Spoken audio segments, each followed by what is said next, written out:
If you drive from the south, you'll first encounter a roadblock where there was a tense chain across the street.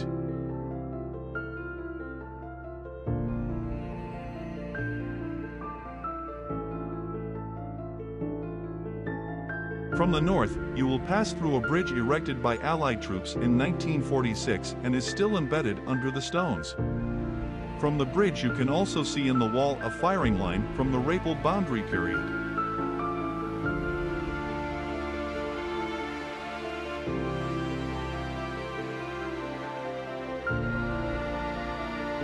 And about the tunnel and the upper Fort Herman in one of the following videos because he deserves his share in one of my videos.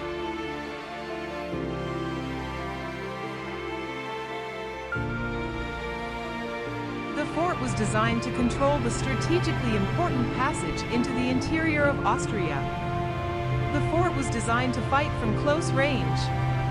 An enemy who would come from the direction would only see her when he got around the corner.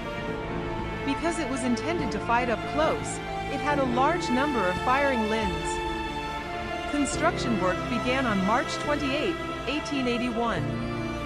In autumn, September 11, 1882, Emperor Franz Joseph I also saw the fort almost completed. At that time, it was the first Austro-Hungarian fort equipped with surface germ iron shields for the artillery casemate line. Construction ended on November 14, 1882.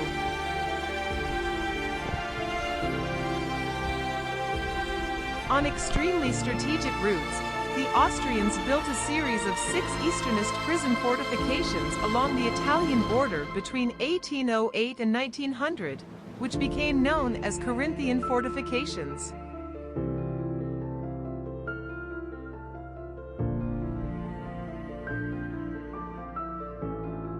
As the development of artillery quickly became obsolete, an upper fort was built above the fort on the slopes of Rambon. Herman's Fort, which is supposed to cover the lower fort in the event of an attack. As the Austrians were aware that the fort was obsolete, on April 20th, 1915 they decided to disarm the fort. Fort was without cannons and machine guns at the time of the war on May 23, 1915, and the war crew. The crew was replaced by the military back office and the Bovške Basin Command. They installed a telephone exchange on the basement floor. In the inner courtyard, they erected a shack where they prepared a first aid station. Outside the fort, they built a large shack with a kitchen. The fortress was almost in a perfect blind corner for Italian cannons.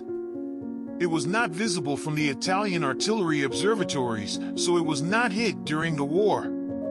The closest thing to a hit came when several grenades destined for Herman's Fort exploded in the immediate vicinity. The fort remained full of military until the breakthrough of the Isonzo front.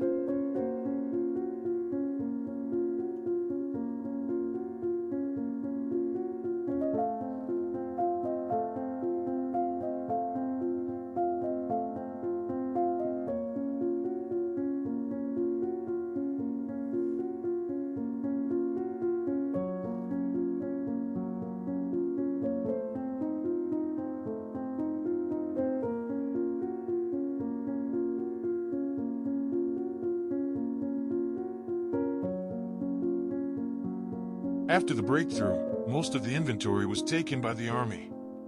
During World War II, the Wehrmacht crew was stationed in the fortress. The fort area came into Zone A in 1945, which until 1947 was occupied and operated by the Allied administration. It rebuilt the bridge over the river, demolishing the masonry portal with the doors closing the road. After the border was set, the fort came into the property of the Yugoslav People's Army, but it did not care for the fort, so it slowly collapsed. In 1987, she came into the municipal property. The roof was first repaired and renovation work began in 1998.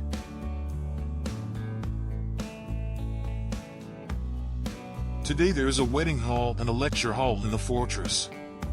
Every year, various stagings of events during the First World War by Slovenian and foreign societies are held in the courtyard of the fortress.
Takole, za danes končujem izmed tukaj pri tej Trdnjavi. V glavnem bilo je fajn, bilo je veliko za videti. Nisem rekel vsega pogledal, kakor sem si mislil. Hermana sicer nisem šel obiskat, bo za naslednjič. Lepo se majte, pazite nase, uživite, pa upam, da sem vam pokazal kaj takšnega, kar še niste videli. Mene ste siguren videli.